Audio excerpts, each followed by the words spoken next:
Welcome back to another episode in the Reading Through the Gospel series. This is a 20-week Bible study video series reading through the story of the life of Jesus Christ written in the Gospel of Mark. Last week we had chapter 8. We had the midway point, the turning point in the Gospel of Mark, where we have the moment where Jesus says, "Who do you say that I am?" And Peter responds, "You are the Messiah." We have this revelation of Christ, and now moving forward for the rest of the time here, the second half of the Gospel of Mark, we are moving closer and closer to the Passion of Christ. That was last week. This week, let's see what chapter 9 has to hold for us. It is a big chapter this week. We have an important moment, the transfiguration of Jesus. The chapter starts with Jesus saying to the 12, "Amen, I say to you, there are some standing here who will not taste death until they see the kingdom of God has come in power," which is kind of an introduction to what happens. It says 6 days later, Jesus takes Peter, James, and John up a mountain. Don't really know why he picks those three, but they're the same three that Jesus took with him into the room where he raised Jairus' daughter from the dead a few chapters back, which we talked about. But it seems clear why he picked Peter, because Peter has just proclaimed Jesus Messiah. So Peter has like a clear movement to like top of the list here in some respect. But James and John, not exactly sure why. There were some of the first that Jesus called, that Jesus selected, so that probably has something to do with it.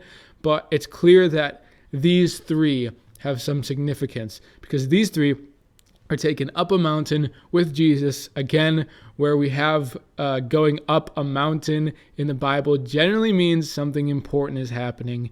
And here's where we have the transfiguration of Jesus. He's transfigured before them. His clothes become dazzling white, and Moses and Elijah appear. Reason for Moses and Elijah coming, I think that, for one, it is clear that the other three, Peter, James, and John, are aware who Moses and Elijah are, that they are top level important figures in their Jewish tradition, but also that they are dead.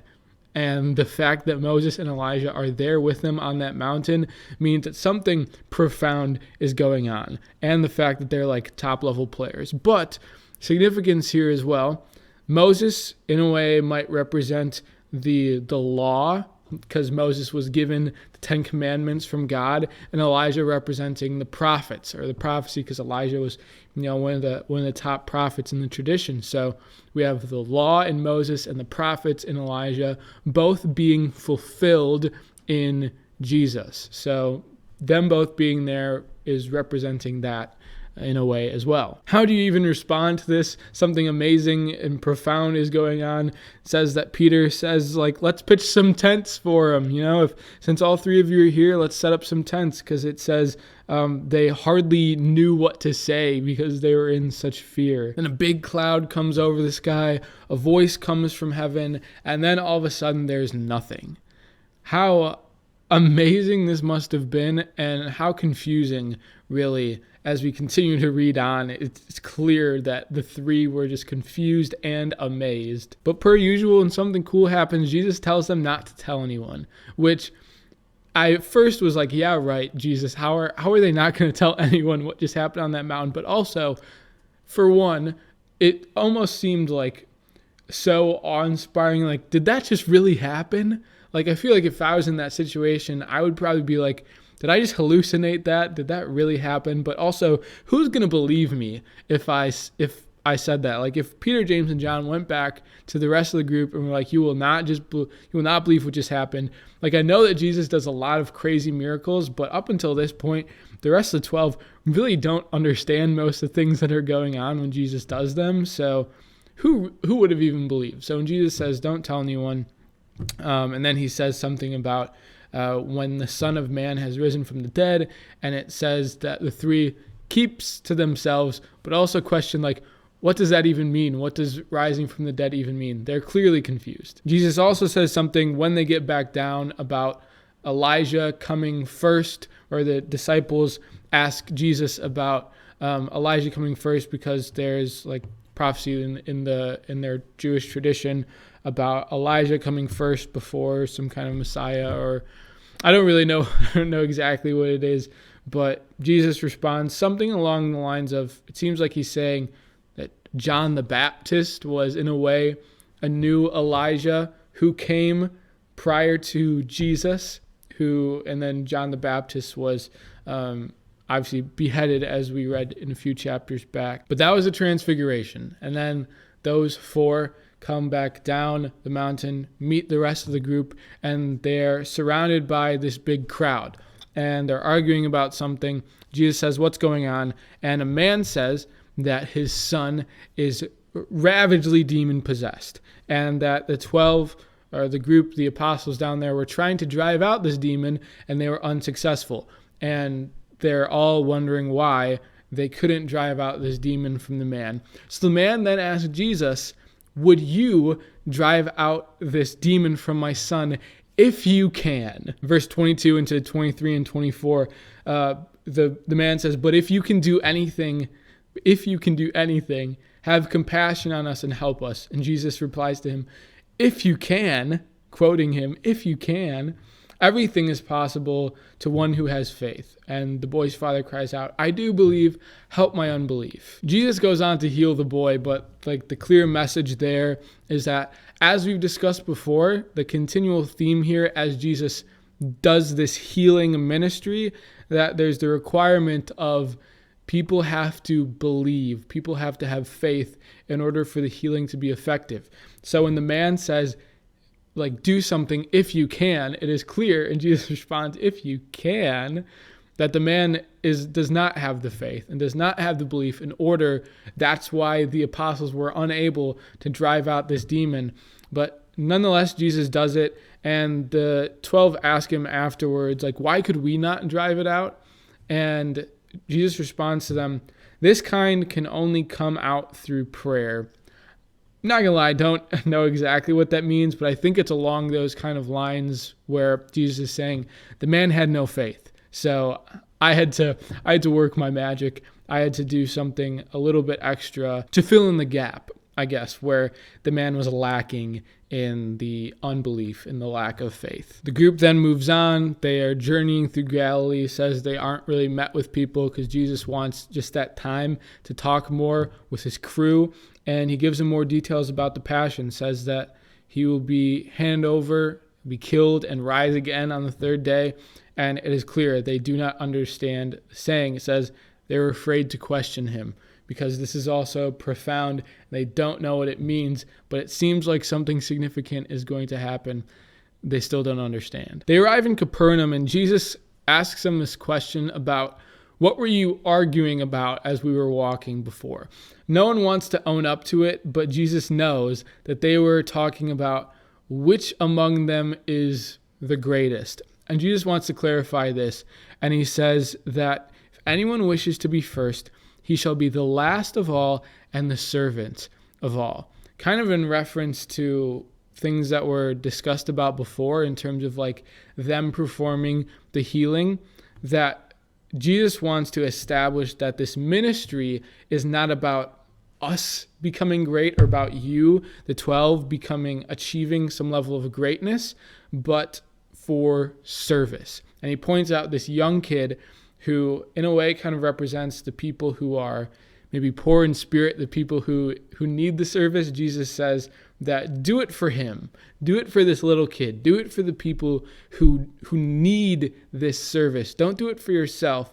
Don't do it to elevate your own greatness, but do it to elevate others around you in service to others, which I think is what any ministry that you and I could be accomplishing as well. That it's not for our greatness, not for our benefit, but ministering to serve others. We get to verse 38 here, another interesting moment. John says, we found someone who is performing works and driving out demons, a lot of the stuff that we're kind of doing. He's doing it in your name, Jesus, but he's not a part of our crew. So, should we tell him to stop? Is that okay? What's the deal? And Jesus kind of says, he's on the same team. Although he's not a part of our in-group here, he's doing the same kind of ministry, doing it for the same reasons, doing it in in Jesus' name. So if he's not against us, then he is for us. So Jesus kind of saying, like, stop trying to create these divisions. Stop trying to create if you're not a part of our group, you can't do the things that we're doing. Jesus says, let anyone do this service and let it be spread, and stop trying to make this just an exclusive thing within us 12. Maybe a modern message there as well, because our society, our culture is so like us versus them, and so like left versus right, and group A versus group B, and we're so divisive about things. If you look at like politics, it's like the liberals and the conservatives, like Democrats and Republicans, and we create two sides, and we do that so much with everything. Look at like sports. It's like you're a member of this team or you're a member of the other team, and we look at, and I think it goes into religion a lot as well, even with like Christian denominations, in terms of we are all members of this larger Christian family, but we create these divisions. And even within a certain denomination, like even within like the Catholic Church, we have people who are more like kind of liberal, progressive Catholics and more traditional Catholics. And why do we have all these divisions? I think we're so oriented towards like creating our group and sticking with our group, and we like automatically make things exclusive when they shouldn't be, particularly when it comes to faith. Like Jesus says this right here. If they're not against us, then they are for us. If our Christian brothers and sisters are all moving towards the same ultimate end goal, then why are we creating all these divisions? Why are we making things so exclusive? Can we not just be on the same team? Definitely a message for us there as well. Next section of this chapter, Jesus gives some kind of gruesome images, some very like clear things that are obviously not to be taken literally. If he says, if your hand causes you to sin, cut it off. If your foot causes you to sin, cut it off. These kinds of things. But the message is, it is better for you to take drastic measures to run away from your sin. Like if sin is in your life, even if the temptation is there, get rid of the temptation, because it is better for you to be extremely cautious and to be extra focused on running away from that sin than to like go into that sin, take part in that sin, and then live a life apart from Christ, because that is the more important thing here long term. Wrapping up this chapter, verses 49 and 50, saying something about everyone will be salted with fire. I think the message in this last part is salt is something that preserves. We put salt on food to make it like last longer, and also for it to have flavor, and fire is something that refines and purifies us. So to keep salt in our lives, it says keep salt in yourselves and you'll have peace with one another.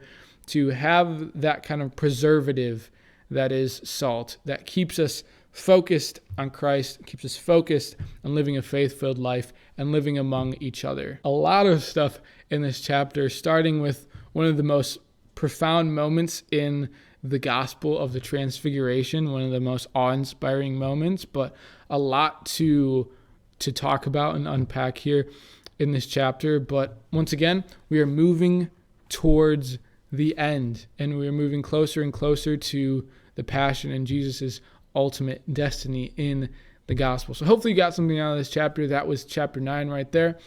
Let me know in the comments below. Leave a like on this video if you've been enjoying this series. That was chapter 9. Hopefully I'll see you again next week for Mark chapter 10.